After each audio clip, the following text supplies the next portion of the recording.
Sirve para retratar uno de los temas principales para lo que José Asunción Flores pensó en la guarania y utilizó la guarania.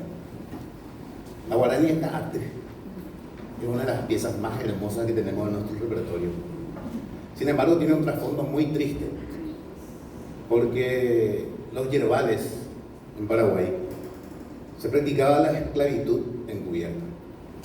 Los mensúes, si bien cobraban un salario, no les alcanzaba ni siquiera para llegar a fin de mes. Entonces, vivían por casa y comida, que es básicamente la esclavitud. Entonces, Flores retrató en esta maravillosa pieza esa tristeza, esa emoción y esa denuncia social. Entonces, la guarania a veces habla de nostalgia, de amor, pero fue muchas veces utilizada como un canal de protesta y de denuncia.